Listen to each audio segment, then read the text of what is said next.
Hello, all of you. So very hello.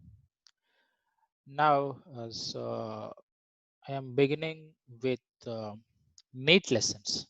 NEET lessons.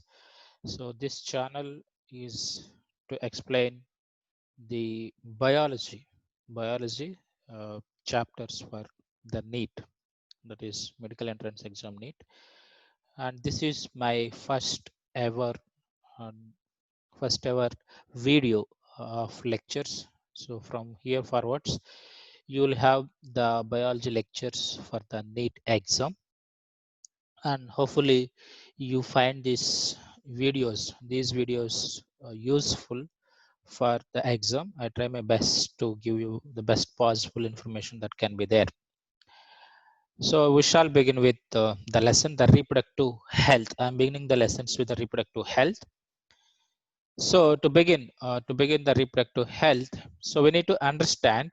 So what does the term at all means? Yes. So here obviously we have two words, the reproductive and as well the health. So when you say health here, so the health means any healthy situation a human being has. Right. When you say a person is healthy or he has the health, that means that he has the normal functioning organs, normal functioning body organs. Then only can you say a person is a healthy person. And if there is any abnormality or malfunctioning or abnormal function of any of these organs, that lead to the unhealthy situation, right? So this abnormality can be various reasons. Genetic reasons are there, infections are there, all those can lead to unhealthy condition. So that is the health, that is the health of a person. And here when I say reproductive health, so you are simply are referring to the healthy reproductive organs and their normal functions. Yes, it simply says that the person has the healthy reproductive organs and their normal functions, that you can clearly see here. The person has the healthy reproductive organs and their normal functions. And we all know the reproductive organs of a person, right? So that's the humans have the reproductive organs in the form of gonads. In the form of gonads, the gonads in the males is testes, and in the females, the gonads are the ovaries, and obviously their function is to produce viable gametes to ensure the fertilization and resulting in the healthy offspring being born. That is the normal reproductive organs. However, there is a simple complication here in terms of in definition. A complex definition is there. It's not just limited to the reproductive organs. It's not just limited to the healthy reproductive organs, and it also includes some broader definition here. The broader definition.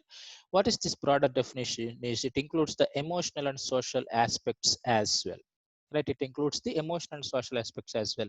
So who have given this broader definition, right? There is this global health body which monitors and which provides the guidelines in the human society. We have all these countries, and whenever there is an outbreak of a disease or outbreak of an infection, and certain guidelines are being given by this World Health Organization.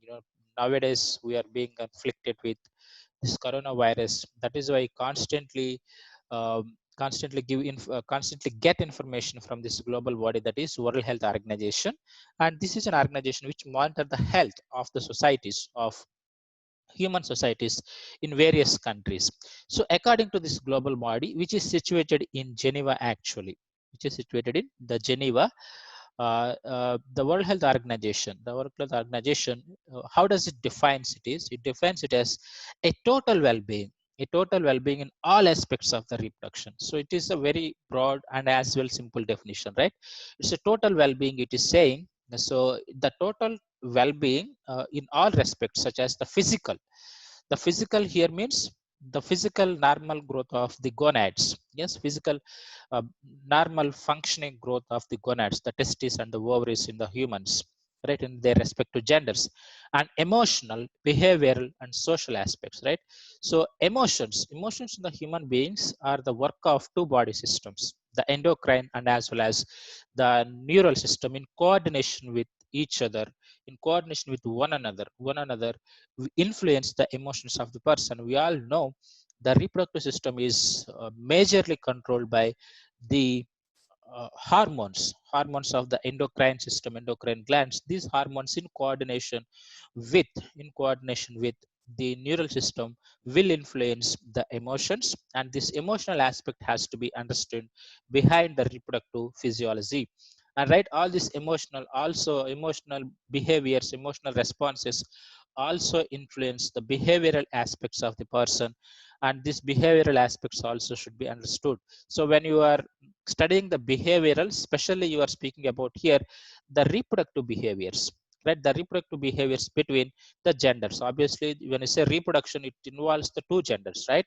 And what are their approaches, behavioral approaches, when it comes to the sex or when it comes to the reproduction, right? So is it encouraged or is it discouraged? What, how it is discussed, is it discussed openly or it's suppressed or it's suppressed? How it is treated in a society also is being studied, and how it is practiced by individuals in a society is also being studied. That is the behavioral aspects of the reproduction. And social aspects, this also plays a very important role. If the society is well aware of the various aspects of the reproduction, so it encourages its citizens or its people to have healthy discussions about the concept of reproduction. And there are some societies which are very conservative, conservative and orthodox societies, which doesn't encourage the healthy discussions, right? So these are regressive societies, and these regressive backward societies will not encourage to have healthy reproductive discussions, which is very backward and which is not healthy. So when you say reproductive health, all these aspects has to be considered, right? The physical aspects, right? And emotional, behavioral, and social aspects, everything has to be considered. And this consideration is given by the World Health Organization. So when it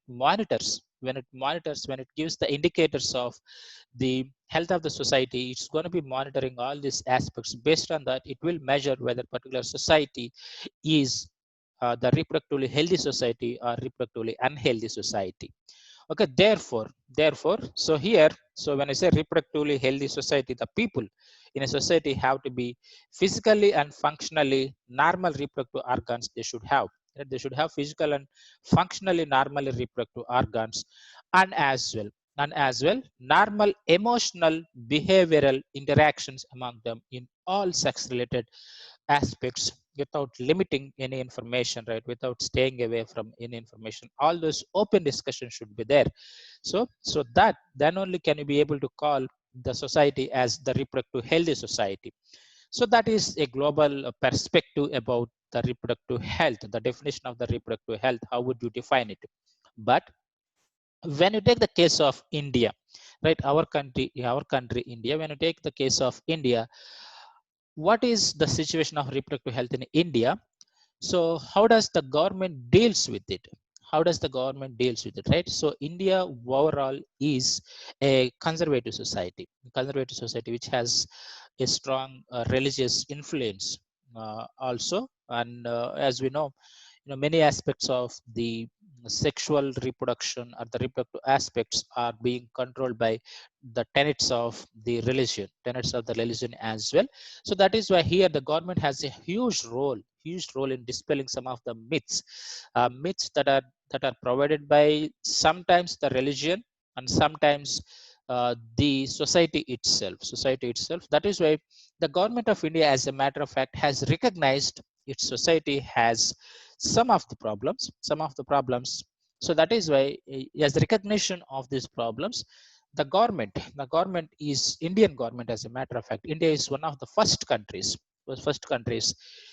to give an action plan, to provide an action plan in the national level with the total reproductive health as a social goal, right? So that's what here the government has recognized. Our society is not that open regarding the various aspects of the reproductive health. So that is why it has given some action plans, towards throughout the nation, national level to follow. Right. So this has happened immediately after the independence. You can see as early as 1951. Right, as early as 1951. So it has given this program called as family planning program. Right, family planning. This program are called as family planning programs, which were initiated in as early as 1951 itself. And periodically, as we go about new approaches, new ideas will come. All these new ideas are included, taking people's ideas into consideration, people's ideas and responsible citizens into consideration.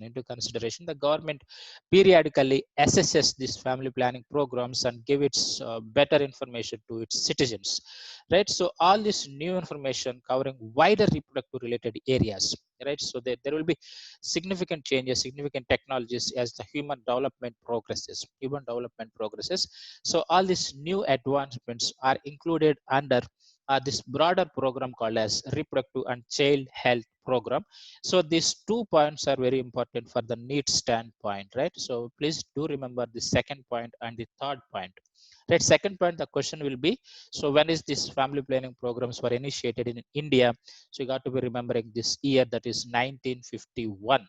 And improved programs covering wider reproduction related areas are currently under um, popular name, that is RCH. And you will be asked to expand this RCH. Right, RCH stands for the reproductive and child health care programs. RCH programs we call them, that is reproductive and child health care programs.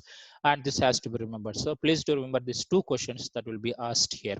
Reproductive and child healthcare programs, which includes all these broader programs initiated by the government of India. And these are the first initiative by the government of India. And what can be obviously the major programs? Major program is to create the awareness. Yes, obviously the people are very ignorant. So when we attain the independence, there are many illiterate people as well, right? So despite the literacy growing, some people are still very ignorant and unaware of the various aspects of the reproduction. That is why the government has a role to create awareness to its people, awareness among the people about various reproduction related aspects. That is one thing. And providing facilities. So providing facilities. So when I say facilities, what kind of facilities are we speaking of here? Right, the facilities that we speak of here is the facilities in relation to the institutional facilities, right? The hospitals supporting healthcare industry, the labs, and as well as the pharmaceutical industry for the drugs, and as well as expert researchers, expert doctors, and supporting staff in the form of nurses, and as well as in the form of lab technicians. All of these facilities should be there to achieve the goal of the reproductive health and overall the support of building up the reproductive healthy society, right? Overall, so there is a role for the citizens and the people. There is a role for the government, and as well as all these contributors in the form of the researchers and the scientists and the doctors. All of this will play a huge role in support building an Indian society which is a reproductively healthy society. And yes, we need to create the awareness. What are the some steps taken by the government, and and as well as who has the major role in creating this awareness to its people? Obviously the government will have a huge role on its shoulders. The burden is majorly, lion's share of the burden is taken up by the government here. So government in coordination with the non-governmental agencies, right? Government, so in coordination with non-governmental agencies, so to send out, to disseminate its information with the help of audio visual, the print media, and these methods, these steps to create the awareness among the people. Audio visual, obviously, the cinema and as well as the television will be the audio visual programs the government give all its advertisements. And print media is one thing, right? The newspapers is one thing, that print media. uh, so these are the some steps with the help of non-governmental organization. Obviously we all know what are these non-governmental organizations, right? These are the interested groups, these are the interested people groups for a cause. Some causes, say for example we have animal rights groups, animal rights groups, and there are some people who fight for women's rights. And just like that here also, some people who are interested to educate people about the reproductive health. So government, in collaboration with these people, will assist, will disseminate this information to its citizens, okay, with the help of all this audio visual, the print media, and all of that. And yes, the government and non-governmental agencies will play that role, but majority of the portion is taken up by the parents and the teachers. That the parents and the teachers will have a huge role. That the parents and the teachers will have a huge role. Apart from that, close relatives also will play a huge role. Particularly the parents and close relatives will have a role regarding regarding why regarding how they are very close to their wards, to their children, right? So that the children will also be very comfortable with them to share their problems regarding the reproductive health. And the teachers here play a very important role to educate the the children, educate the students particularly about the various aspects, particularly the anatomical aspects, the physiological aspects, right? The teachers will have a huge role, and teachers also bear the burden of, you know, uh, bear the burden of keeping or putting the children at the comfort to discuss their problems, right? Instead of scaring them away, or instead of making them afraid to discuss the issues afflicting them, or if issues they're being faced, and the teachers will have a huge role in dissemination of this information. And this role will be particularly amplified when the sex education is introduced in the schools, right? Introduction of the sex education in the schools is the better much better policy decision that can be taken. Why is that? Is introduction of the sex education at the right age in the schools itself will give these children with better information at their disposal.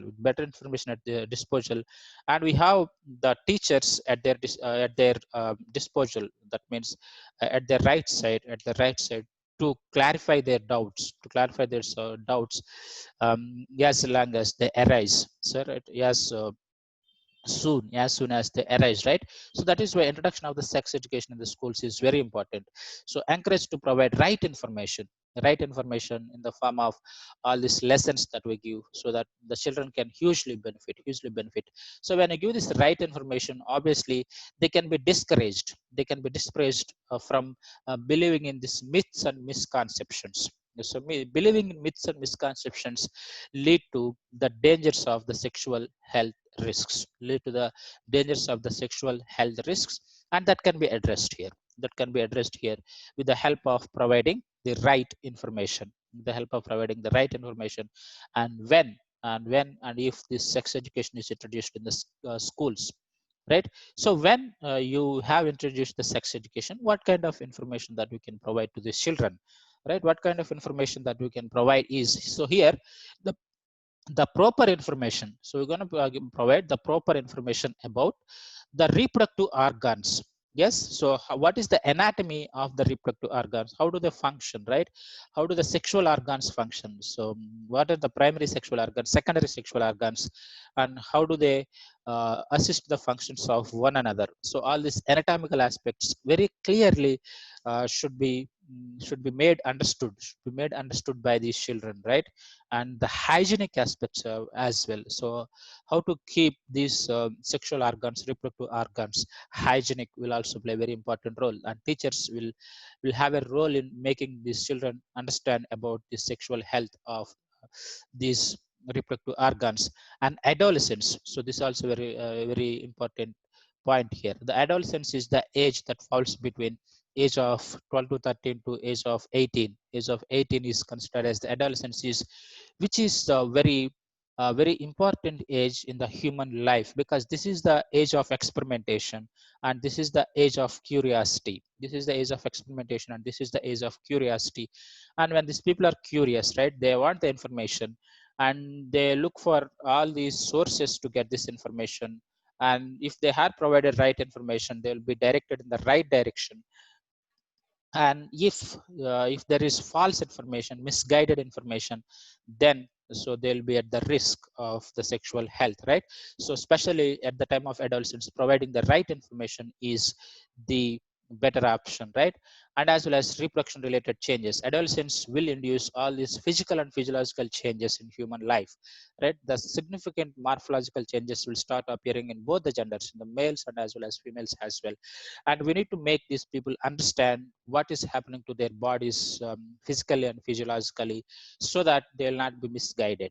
And safe and hygienic sexual practices, right? So obviously, so they have this newly developed organs, right? Their organs are always there, but the expression of these organs has begun at the age of 12 to 13, when they reach the age of puberty. And so this leads to the excitation, and since they have newly found these organs. And so when they have this sexual expression, and where to direct the sexual expression to, right? So the teachers will play a role, and the parents will have a role in explaining them about the safe sexual practices, the contraceptive methods, and what is the healthy sexual practice, what is unhealthy sexual practice, what is healthy emotional interactions, what is the unhealthy emotional interactions, behavioral aspects, how to behave with the opposite genders will also play a very important role when it comes to the safe and hygienic sexual practices. And as well, one more important area that has to be special mention and emphasized is the sexually transmitted diseases. So these diseases are very dangerous diseases, and these are not very apparent in the beginning of their appearance, right? What does that mean here is, sometimes these diseases can be asymptomatic, and you will not even notice that we have these sexually transmitted diseases until it is very late. So this is a situation, kind of a water under the mat kind of situation, right? You will not notice the water has seeped so deep into the mat, because it is that slow. Same way, the sexually transmitted diseases, some of these diseases are being asymptomatic, and you would not even notice them until it is very late. Until it is very late. So that is why we need to educate these children about the preventive measures of the sexually transmitted diseases. One more aspects of these diseases are, some of these diseases are incurable, such as the AIDS, the dangerous form of diseases. The AIDS has made its first appearance in some 40 years back, despite humongous, the enormous advances in the science, especially in the biological sciences. We still are not able to find a reasonable cure for the AIDS. So that is why the prevention of the sexually transmitted diseases will play a very important role, instead of curing them, to have the healthy reproductive life. So these are the some areas we need to be educating these children when you introduce the sex education in the schools. So all these steps taken by the governments, the parents, right? So all these steps taken by the government, non-governmental organization, the parents, the close relatives, and the friends, and as well as teachers, in the form of sex education, will lead to have a reproductively healthy life, will lead to these children living the reproductively healthy life, right? Especially this adolescence age group people. Yes, that is one aspect that we have discussed. And when the humans have reached the marriageable age, right? So the marriageable age, so it is the marriageable age. The marriageable age for the humans in India is, for the woman it is 18, and for the man it is 21. For the 21 years, that is the marriageable age. So when they have reached the marriageable age, the information they should be receiving is available birth control options, right? Available birth control options, right? Are they immediately want to start a family, right? Or they do not want to start a family, and how can they space their children? What is the importance of spacing the children, right? How can we space the children, right? What is the desired family size? So all those information should be there. right? So then when you provide all this information, the spacing of the children, importance of the spacing of the children, and as well, you know, the family planning. So is the desired family size, what size the family should have. So it should be three, or it should be two children, or one children, and what should be the ideal family size. And to achieve that, what kind of birth control options that we have, we call them as contraceptive methods. We'll be discussing in detail about the contraception methods in the next segment, right? All those has to be discussed for the marriageable people who have reached that age, right? And marriage has to happen only at that age legally. And there are unfortunate instances of the child marriages still happening in society like India, which has to be avoided, right? And the care of pregnant mothers, right? So after, if they desire to have a family, so the pregnant mothers, right? So this lady gets pregnant, and what kind of care that she has, right? What kind of institutional facilities, and what the government is taking the measures to achieve the health of the mother and her children and her child, right? That is we call the pregnant mother care is in the form of prenatal and as well as postnatal care. So prenatal care is in the pregnancy time, right? Is in the gestation period. Postnatal care is after the gestation, after the delivery will happen, and these two will be taken care by the government of India, right?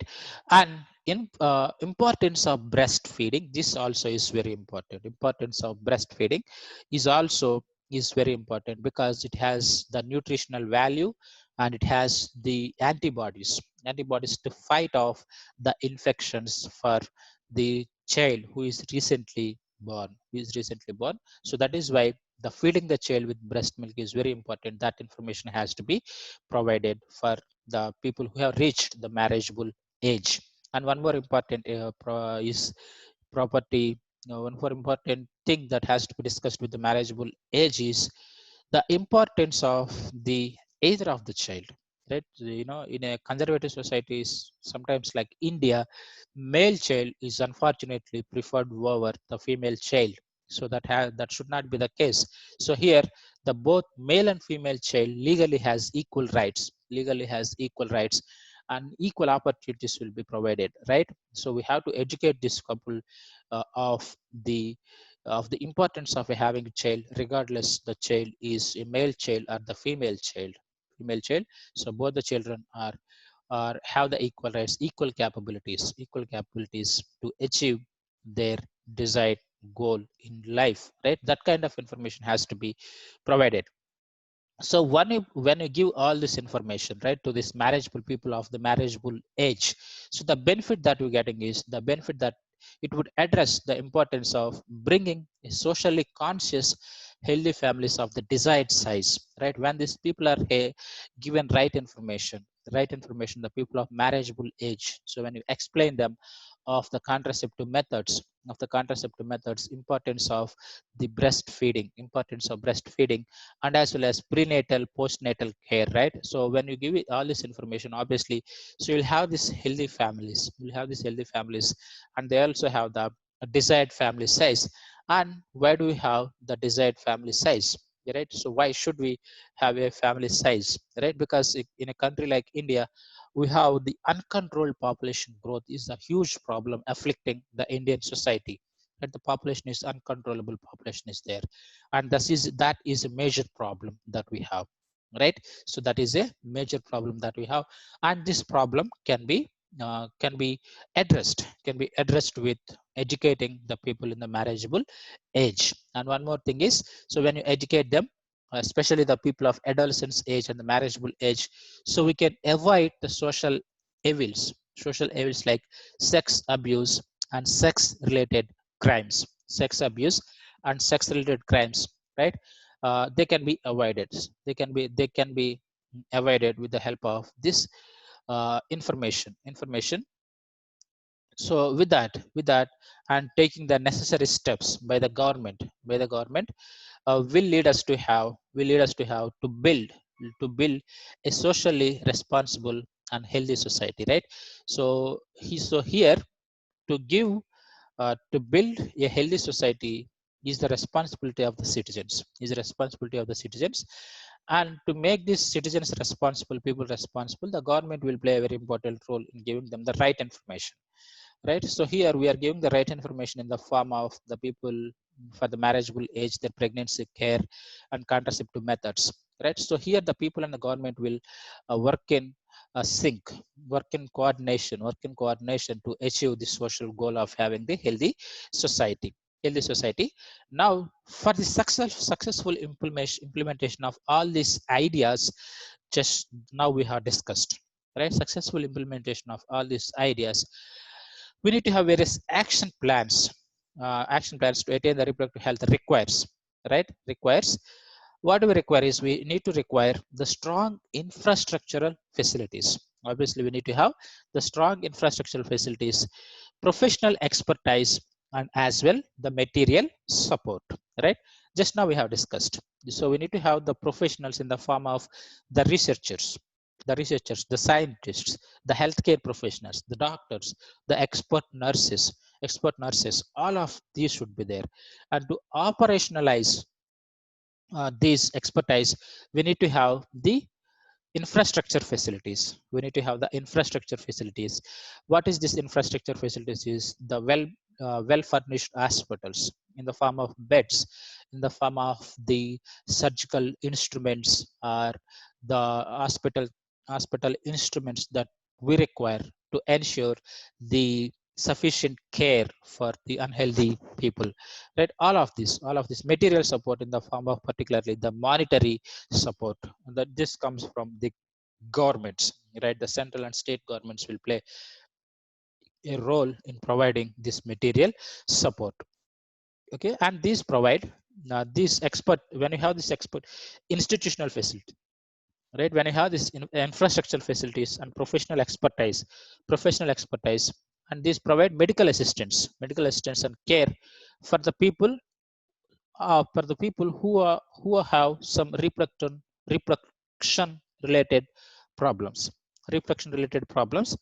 What are the some of the reproduction related problems is the pregnancy, right? So we have all these normal reproductive organs that led to the pregnancy, and pregnancy is one area where you have to take huge care for this developing child inside the mother's womb.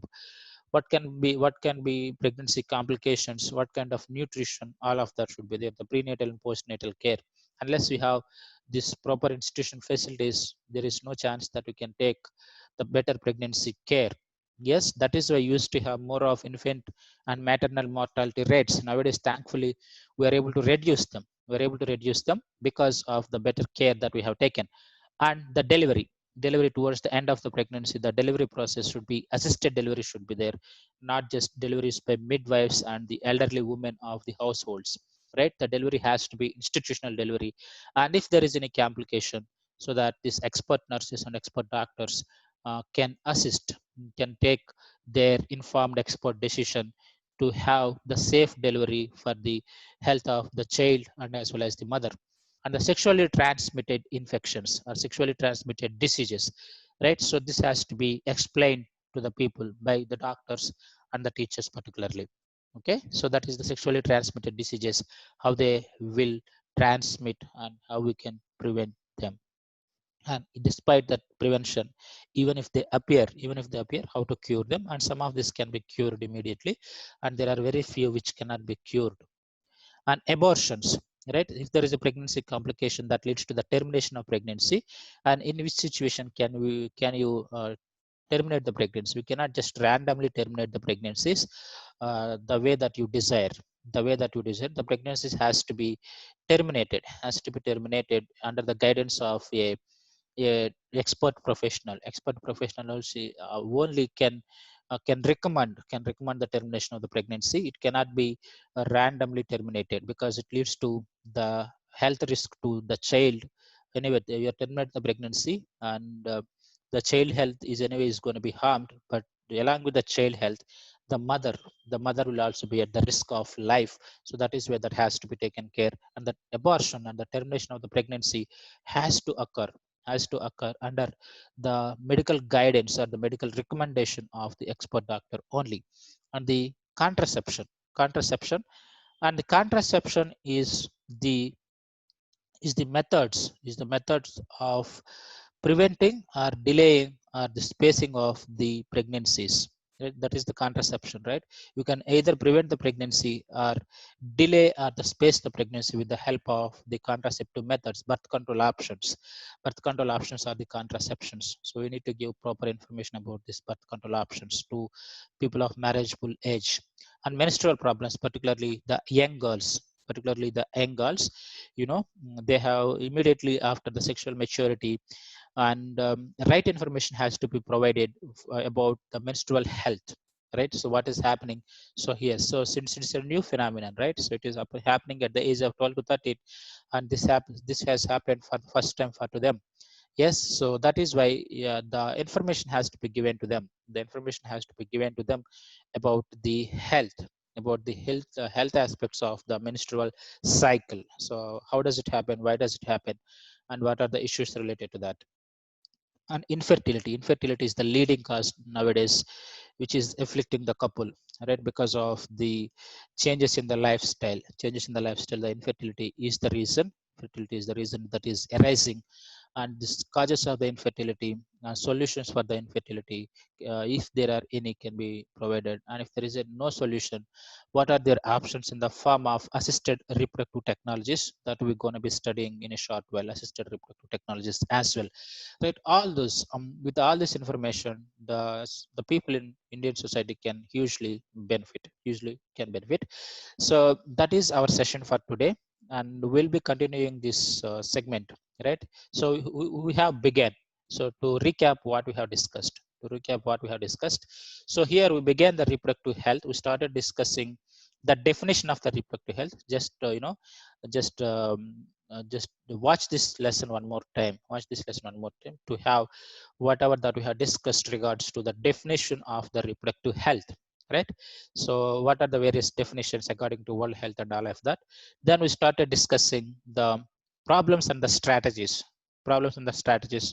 afflicting the Indian society, what kind of problems that we have, and what strategies the government of India has employed in the form of recommending the right information in the form of audio and visual programs, and the responsibility of the parents, close relatives, and the teachers, and introduction of the sex education in the schools. And when you introduce the sex education, what kind of information that you are providing to these people of adolescence age. So this is the information that we are providing. So please go through this lesson one more time.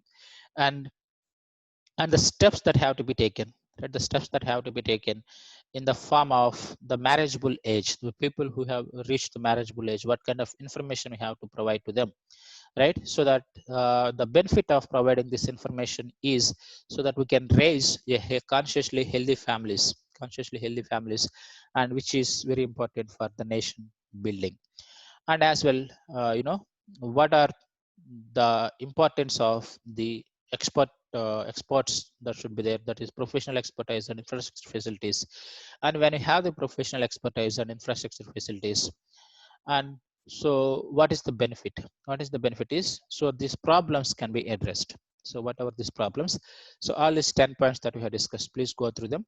And what I do is, so I'll be completing in our next segment. So there is this concept called as amniocentesis is very important point. In our next segment, I'll discuss the importance of this amniocentesis. So this is the area where they keep constantly asking the questions. And what I do is, I'll also be taking up some questions based on this discussion, right? So I have prepared some questions for you, and these questions will also be discussed towards the end of the discussion that we have. And these questions for the NEET exam will also be discussed. Hopefully you find this lesson meaningful and for your beneficial. And please do write your comments. Please do encourage me to continue. And since it is my first venture into teaching online classes, please give your suggestions to improve the channel, the voice, the clarity, and the techniques that I can employ. So I'm a teacher, but I'm also a learner here in teaching online classes. So I would like to learn, because you are the 21st century students. I'm not very thorough with the technology. So please do give your suggestions about anything, right? And as well, if you find any, I have taken my best to give the right information according to the NCERT books. NCERT books, I have given some, I have added some information from various other sources as well. And I have taken my best to give right information. And if you do find any mistakes here, so in the class that I have discussed, yes, please to point them out, so that it will benefit me hugely, and it will also benefit other students when I correct those mistakes. So please do remember this point for every class. So I'll be ending this session now. So thank you all.